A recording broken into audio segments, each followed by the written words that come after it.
energies, and we combine that to generate information so they can make better decisions. Our commercial product in the market right now is regarding irrigation. So we saw in the first video that we use 70% of our water in agriculture, and in Brazil 72% is directly in irrigation.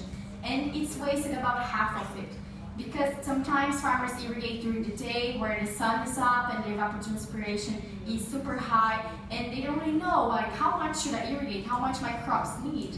And even though this water comes back to the environment, we cannot guarantee that it will rain in the same place, that the water will go back to the same river that it came from. So we are looking like how can we tell the farmer what to do. So we monitor the soil conditions, the weather conditions, the crop development status, and we tell the farmer every day how much he can irrigate and at what time. Because in Brazil we also have a time that if you irrigate during the night, you use a cheaper fee for the energy, because the energy is one of the highest operational costs for the farmers.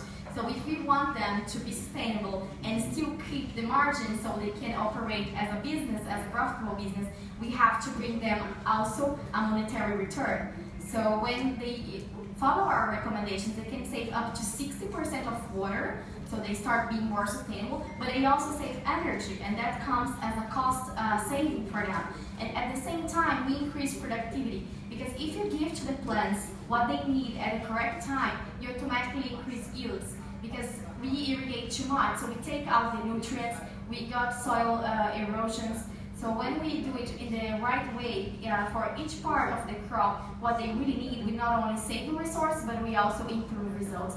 And that's how we help food security, because we are helping farmers to produce more using like less water, less fertilizer and defensives, because irrigating too much, we also bring more diseases, because we create conditions that bring more disease. So if we do it in the right way, we can also avoid that.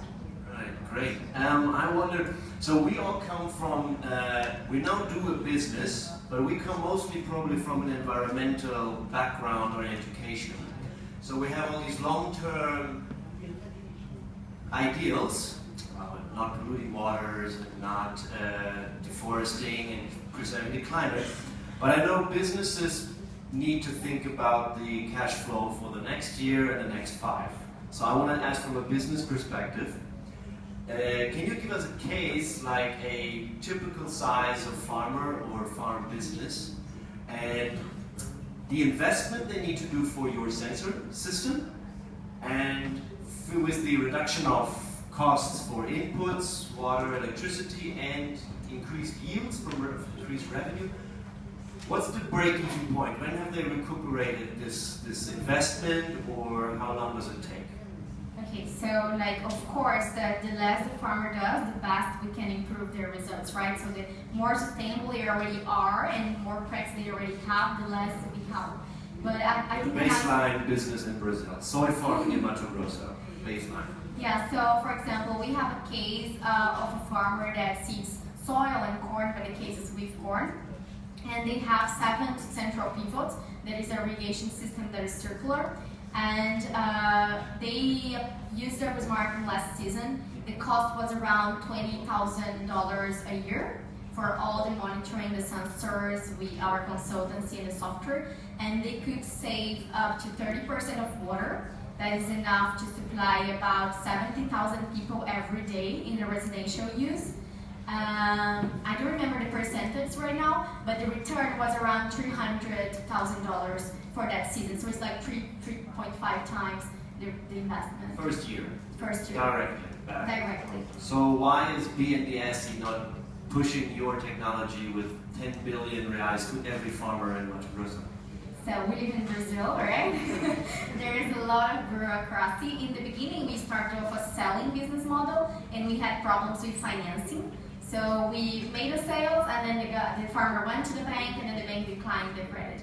So we stopped having this option, and we decided to finance the farmers ourselves. So we changed to a rental model, where like the farmer pays an annual fee that he can pay in installments, and we own the equipment, we own the software, and we give it maintenance as well, because it's also harder in the fields. they have so many equipment like trucks, tractors, the pivots, and they have to take care about everything. It's hard to, when something stops functioning, like what happened, what should I do, how can I exchange? So we thought if we want to make good decisions, good information, we need good data. So we assume the responsibility for the equipment, and then every time we notice, because it's online, right? So every 15 minutes we have data from the farm. When it doesn't come, we know it had a problem, and we already call our partner to go exchange the equipment, this kind of thing. So we decide to finance, but it's still a barrier of entrance, right? Yes, I remember a system that we had here in an event in the Swiss House for financing small-scale solar plants in the cities. And the guy was basically putting up the money for you to install solar plants, and then he was calculating how much people would save on their electricity bill, and then he basically owned that saving for 3 years, or he owned half that saving. People had to pay him back to pay back the investment of the solar panel. So could you, or do you have a vision to work in a model where basically you would install such a system, help them to reduce costs, help them to increase yield, and then you would own a part of their yield for next season or for 2 seasons, and then recuperate this way? Like, we are a startup, right? So we are testing different business models. And we have thought about it, especially as we grow and we have more data. So the data can also be something that we could use to generate revenue. In this model, what we thought would be risky is like a farming has a lot of varieties. So it's not only the decision I am recommending.